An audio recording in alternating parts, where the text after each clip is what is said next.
예, 반갑습니다. 사실 오늘 이렇게 로얄 클럽 쭉 올라오는 모습을 보니까 참 저도 새삼스럽습니다. 지금 로얄 클럽은 연봉이 2억이 넘어야 들어갈 수 있는 클럽이거든요. 그래서 2억에서 지금 한 6억 정도 이렇게 되시는 분들이 모여 있는 이런 자리인데 많은 분들이 올라왔는데 제가 얼굴이 잘 익지 않은 분들이 있는 거예요. 그래서 회사 초창기에 이런 얘기를 한 적이 있거든요. 아마 나중에 회사가 좀 커지고 많은 리더들이 생기고 하면은 고속도로 휴게소 같은 데서 어떤 분이 저한테 인사를 하는데 제가 잘 몰라보는 경우가 생길 거다. 그러면은 그분이 저 회장님 저 로얄 클럽입니다. 그럼 그러세요. 그러고 아마 이렇게 인사하는 일이 있을 거라고 그런 얘기를 한 적이 있는데 정말 그런 현상이 벌어지는 것 같아요. 지금 올라왔다가 제가요. 혹시 로얄 클럽인데도 몰라보면 너무 미안할 것 같아서 얼굴 익히를 하고 한 사람 한 사람 이렇게 이제 열심히 이렇게 쳐다봤습니다. 어떻든 지금 이렇게 애터미 안에서 돈을 많이 벌고 있는 분들이 있어요.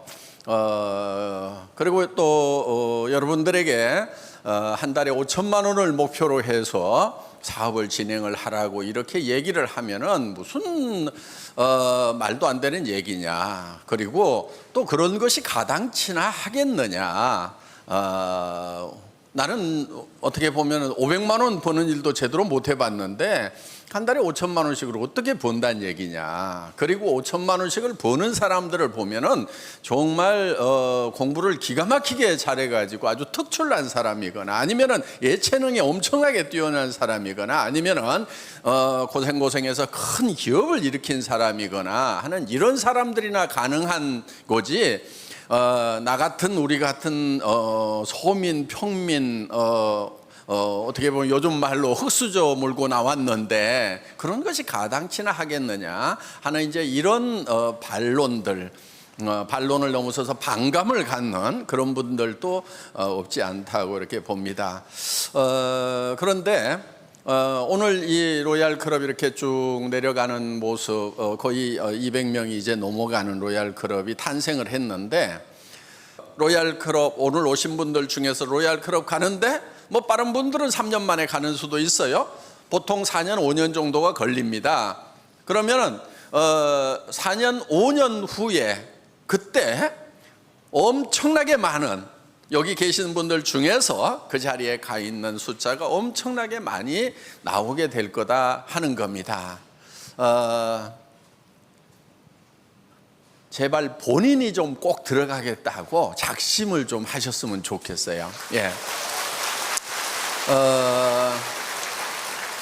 부자가 안 되는 가장 큰 이유 중에 하나가 의외였어요. 부자가 될 생각을 하지 않기 때문에 그렇다는 거예요. 부자에 대한 열망이 없고 부자 될 욕심이 없기 때문에 부자가 되지 못한다는 거예요. 그리고 자기는 부자가 절대 되지 않는다고 굳게 믿고 있는 사람들이 있어요. 그 믿음대로 됩니다. 그러니까 물론 부자가 되겠다고 다 되는 것은 아니지만은 그래도 부자가 되겠다는 사람 중에는 부자 될 가능성이 제법 많은데 절대로 부자가 안 될 거라고 굳게 믿고 있는 사람 중에 부자 될 가능성은 저는 제로라고 생각을 합니다. 어떻게 그런 사람이 부자가 되겠어요? 저는 그런 사람은 만나본 적이 없는 것 같아요. 그래서 여러분들이 부자가 되는 것을 꿈꾸고 열망하고 간절히 바라는 것이 필요하다 하는 거예요. 그런데 나는 부자가 되더라도 500만 원, 700만 원 그 정도만 되면 됐지 한 달에 5천만 원씩 버는 부자 그거 필요 없단 말이야. 또 이러는 분들도 있어요. 어떻게 보면은 그 말도 맞는 말입니다. 저도 회사를 퇴직하고 나와서 17년 월급쟁이 하다가 나와서 했던 것이 인터넷 백화점이라는 사업을 창업을 했어요. 사실 쫄딱 망했습니다. 망하고 한 3년 경영하다 망하고 망한 이유가 있어요. 시대를 너무 앞서갔던 거예요. 광케이블이 아직 안 깔리고 집에 PC들이 안 들어가고 사무실에서나 PC를 쓰고 있는 그런 상황에서 인터넷 종합백화점을 만들어가지고 한 10만여 종의 상품을 실어놓고 사업을 하려고 그러니까 동네 아줌마 부대들이 손가락이 안 움직이는 거예요. 그리고 장바구니에다 담으면 된다고 그랬더니 그 장바구니가 어떻게 생겼냐고 그분한테는 아무리 설명을 해도 장바구니 설명이 안 되는 그런 시대에 1999년도에 창업을 해서 2000년도에 오픈을 하다 보니까 안 되더라고요. 그래서 시대를 이렇게 너무 앞서가는 것, 시대를 정확하게 읽지 못하는 것도 실패 원인일 수가 있어요. 어떻든 이제 그 회사 문을 닫고 뭐 집도 없어지고 뭐 차도 없어지고 다 알거지가 돼가지고 빚까지 남고 세금까지 체납된 상황에서 월세방 50만 원짜리 가가지고 이제 얘들을 두 아들을 키워야 되는 그런 상황이 된 거예요. 정말 그때는 내한테 평생 500만 원만 누가 준다고 그러면 가서 열심히 일을 하고 싶다는 생각이 사실 간절했어요. 그런데 그 500만 원을 주겠다는 사람이 없는 거예요. 그래서 뭐 하여간 뭐 이제 제가 찾는 거를 열심히 안 찾아서 그럴 수도 있지만은 퇴직하고 나와서 다시 재취업을 하려고 하면은 대부분 전에 있었던 직장보다도 많이 받기가 힘든 것이 현실이더라 하는 거예요. 어떻든 저도 평생 500만 원만 보장해 준다고 하면은 그 자리에 갔을 거예요. 그런데 문제는 뭐냐면은 이 300에서 700 받는 그런 중간급 그런 일자리가 그런 벌이가 사실은 만만치가 않는 거예요. 그게 잘 없어요. 그러니까 지금 이제 그 이유가 있어요. 전에는 뭐 사실 농사 지을 때는 농사 짓는 대로 그런 대로 이렇게 먹고 살만 했는데 지금 농사 지어 가지고 먹고 사는 것이 매우 힘들다는 거예요. 전에는 땅 좀 있으면 먹고 살만 했단 말이에요. 왜 전에는 땅이 조금만 몇십 마디기만 있어도 참 그런 대로 먹고 살았는데 지금은 그런 땅들 옆에 동네마다 논들 다 놀고 있어도 그거 빌려 가지고 농사를 짓든지 뭐 사 가지고 농사를 지으면 될 것 같은데 왜 농사를 지어 가지고는 생계도 유지하기가 어렵냐 하는 그런 문제가 생기는 거예요. 그게 바로 시대가 변했기 때문에 그런다 하는 거예요. 시대의 흐름을 여러분들이 잘 탈 필요가 있어요. 너무 앞서가도 안 돼요. 저처럼 뭐 5, 6년 전에 막 인터넷 백화점 차린다고 하다가 그냥 박살나게 깨질 수도 있고 또 시대에 너무 뒤처져도 안 된다 하는 거예요. 지금 시대는 예를 들면은 농업 기술이 발달해서 농기구가 발달하기 전에는 어느 정도 사람이 인력으로 농사를 지을 수 있는 땅만 있으면 그런 대로 먹고 살만 했어요. 그런데 이제는 기계와 영농이 되면서 엄청난 기계를 가지고 비행기로 농약을 뿌리고 트랙터로 일을 하고 콤바인으로 일을 하는 이런 시대가 되다 보니까 이제 조그만한 적당한 넓이의 땅을 가지고 중산층으로 사는 것은 농사를 지어서 중산층으로 사는 것은 어렵게 돼버렸다 하는 거예요. 그러니까 그런 기계와 영농 대단히 영농을 하는 데서 곡물들이 워낙 싸게 쏟아져 나와버리기 때문에 큰 농장을 해서 연간 몇백억을 생산하는 그런 농장을 하든지 아니면은 아예 안 해야 되는 거지 이렇게 뭐 몇십 마디기 가지고 이렇게 해서 먹고 사는 그 중산층 자체가 이미 없어졌다 하는 거예요. 그런데 그것이 농업 분야, 1차 산업 분야만 그런 것이 아니고 모든 전반적인 산업에 그런 영향들이 미치고 있는 거예요. 그러니까 지금은 무슨 사회라고 그러냐면 1대 99의 사회라고 하는 거예요. 1%의 어떤 이런 농업으로 치면 어떤 기계 이런 자본 수단을 가지고 있는 사람과 그거를 갖지 못한 사람들이 완전히 양분화되는 이런 시대가 되었다 하는 겁니다. 그렇기 때문에 여러분들이 전에처럼 아이고 뭐 그냥 편안하게 욕심 없이 그냥 나는 뭐 평범하게 이렇게 살겠다 전에는 그것도 삶의 한 방편일 수가 있었어요. 방법일 수가 있었어요. 그런데 문제는 지금은 이 중간 단계가 없어져 버렸다 하는 거예요. 그래서 지금 중산층이 무너진다는 얘기를 여러분들이 수도 없이 접하고 있다 하는 거예요.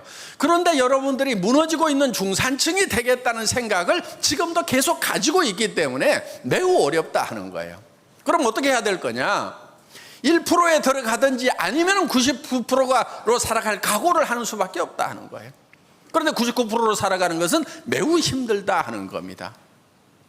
그래서 이제는 둘 중에 하나예요.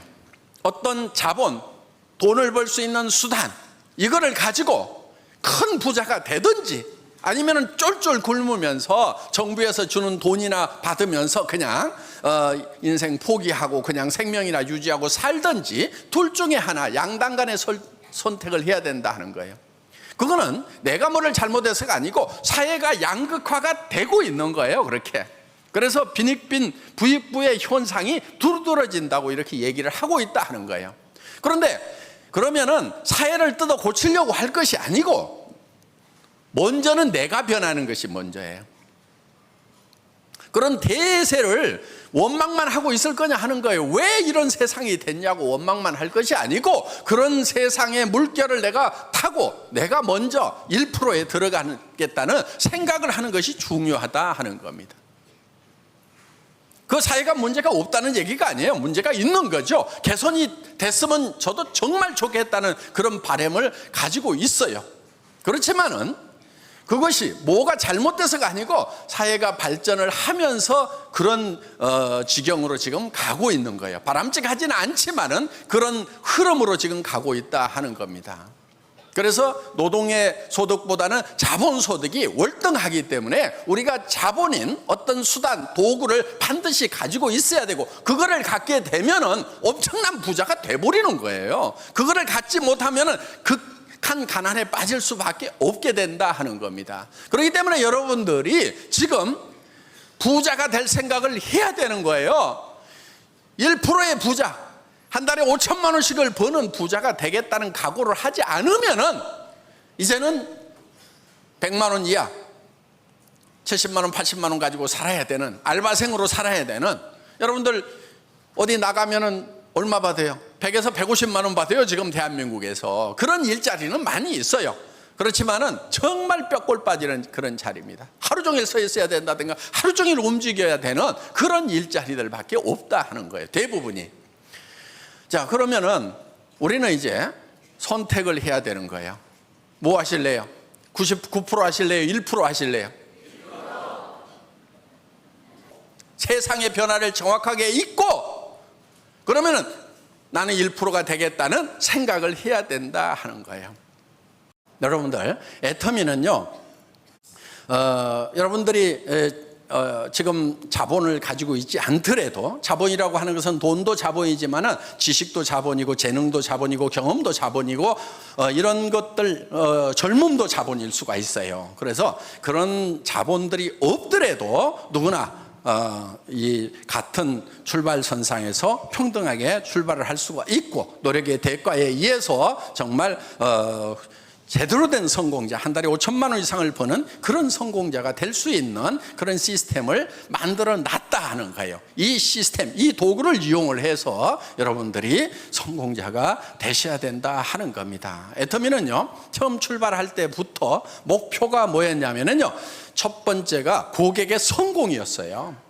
나만 잘 먹고 잘 살겠다, 이것이 아니었고, 어떻게 하면 이 시대에 시대적으로 아픔을 겪고 있는 그런 분들에게 이 성공의 기회를 제공을 할 것인가. 그래서 우리가 고객 만족이니 고객 감동이니 고객 졸도니 막 이런 말들을 쓰고 했지만은 지금은요, 고객을 졸도를 시켜도요 주머니에서 나올 게 없는 그런 시대가 된 거예요. 그래서 어떻게 보면 고객의 주머니에 도리어 돈을 넣어주는, 고객을 성공시키는 그런 시스템을 만들어야 되겠다는 것이 회사 창업부터 목표였다 하는 겁니다. 그리고 두 번째 목표는 유통의 허브예요. 그래서 모든 유통은 애터미를 통해서 이루어지도록 해야만 된다 하는 그런 생각을 가지고 목표를 세웠던 거예요. 그런데 우리가 유통의 허브가 되겠다고 하는 것은 지금 유통을 하고 있는 할인 매장, TV 홈쇼핑, 인터넷 쇼핑몰, 이제 앞으로 무점포 시대로 가지요. 해운제 판매. 그러면은 이 하나하나의 유통하고 우리가 경쟁을 해서 그들보다도 우리가 품질은 더 우수하게 절대 품질로 가고 가격은 더 낮은 절대 가격으로 가겠다는 그 목표를 처음부터 세웠다 이거예요. 그럼 우리는 메시지라 이거예요.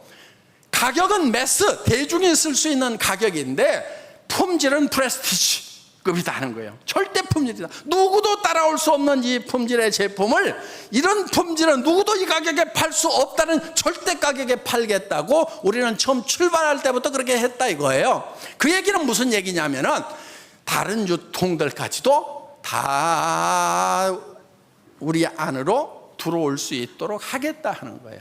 자, 우리는 할인 매장에서 파는 동일한 품질의 제품 같으면 우리가 더 싸게 팝니다.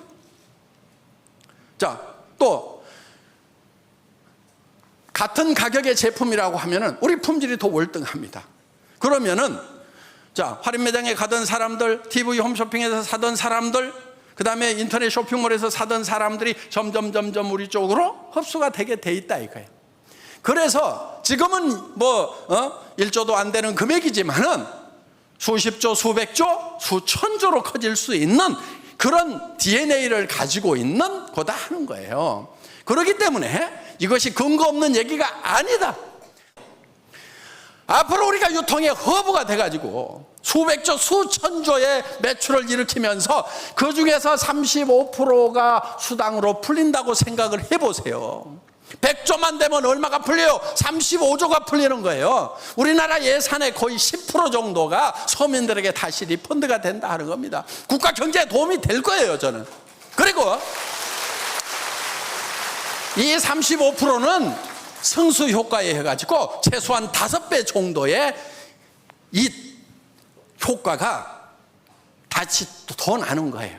왜? 돈 많은 사람에게 돈이 들어가면 그 돈이 안 풀려요. 그런데 소민들에게 돈이 돌아가면 가가지고 뭔가를 하더라도 더 하는 거예요. 미장원도 한 번 더 가고, 지금 보면은 미장원 갔다 온 분들도 있고 안 갔다 온 분도 있잖아요. 돈이 좀 생기면은요, 이게 올라가요. 뽕이 올라가면서 이게 여자 자존심도 올라가고, 아니 옷도 좀 더 사고 말이야. 구두도 한 벌 가지고 살다가 몇 개씩 사게 되고, 컬러별로 맞추고 계절별로 맞추고, 가방도 이제 긴 거 짧은 거 이렇게 큰 거 적은 거 색깔별로 사고, 이렇게 하면서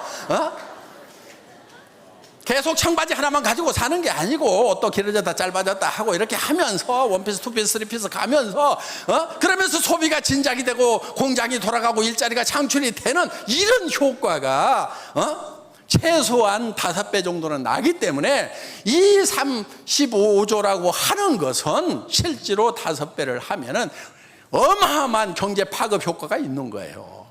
그렇기 때문에 지금 120조 들어가고 있는 그런 복지 예산 이상의 이 소민들을 도와주는 그런 복지적인 효과가 나타나게 돼 있다 하는 겁니다. 그래서 우리는 이렇게 돼 나갈 수 있다는 가능성, 그거를 보고 가야 된다 하는 거예요. 여러분, 지금 중국의 14억 인구가 지금 시작도 안 했어요. 인도의 13억 인구가 지금 시작도 안 했어요. 남미에는 인구가 억이 되는 나라들이 있어요. 그런 나라들 중에 이제 막 시작하려고 그래요. 멕시코 이제 내년에서 시작하잖아요. 그렇기 때문에 애터미가 지금 시작 단계에 있단 말이에요. 제가 봤을 때는 이제 점 하나 찍은 거예요. 드디어 시작의 준비가 끝났을 뿐이다 하는 거예요. 그래서 나중에 1억 번쯤 갔을 때 그때 시작할 걸 그러지 말고 수억 명, 수십억으로 애터미 해운은 늘어날 수밖에 없는 그런 DNA를 가지고 있다는 거, 여러분들 다시 한번 깊이 생각을 하시고 삶에 대해서 성공자가 되겠다, 부자가 되겠다, 그것도 큰 부자가 되겠다는 목표 세우시고 모두가 성공하시기 바라면서 강의 마치겠습니다. 수고하셨습니다.